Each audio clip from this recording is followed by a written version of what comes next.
ನಮಸ್ಕಾರ, ನಾನು ನಿಮ್ಮ ಅನುಶ್ರೀ ಮಾತಾಡ್ತಾ ಇರೋದು. 10ನೇ ತರಗತಿಯಲ್ಲಿ ಪಾಸ್ ಆದಂತಹ ಎಲ್ಲ ಮಕ್ಕಳಿಗೆ ಹಾಗೂ ಆ ಪೋಷಕರಿಗೆ ಮೊದಲನೇದಾಗಿ ನನ್ನ ಅಭಿನಂದನೆಗಳು.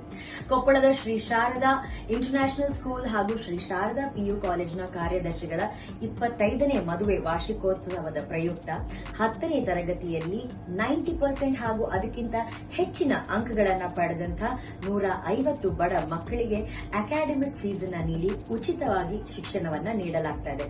ಸೊ ಹಿಂದೆ ಈ ಕಾಲೇಜಿಗೆ ಭೇಟಿ ಕೊಡಿ, ಇದರ ಬಗ್ಗೆ ಹೆಚ್ಚಿನ ಮಾಹಿತಿಯನ್ನ ತಿಳ್ಕೊಳ್ಳಿ. ಭವಿಷ್ಯವನ್ನ ರೂಪಿಸಿಕೊಳ್ಳೋದಕ್ಕೆ ಇದೊಂದು ಒಳ್ಳೆ ಅವಕಾಶ. ಈ ಕಾಲೇಜಿನಲ್ಲಿ ನೀಟ್, ಜೆಇಇ ಹಾಗೂ ಕೆಸಿಇಟಿ ಅನ್ನ ಮಾಡಿ ಮೆಡಿಕಲ್, ಇಂಜಿನಿಯರಿಂಗ್ ಹಾಗೂ ವಿಜ್ಞಾನ ಮತ್ತು ಕೃಷಿ ಕ್ಷೇತ್ರದಲ್ಲಿ ಅದೆಷ್ಟೋ ಮಕ್ಕಳು ಇವತ್ತು ತಮ್ಮ ಜೀವನವನ್ನ ರೂಪಿಸಿಕೊಂಡಿದ್ದಾರೆ. ಸೊ ಈ ಆಪರ್ಚುನಿಟಿನ ಮಿಸ್ ಮಾಡಬೇಡಿ.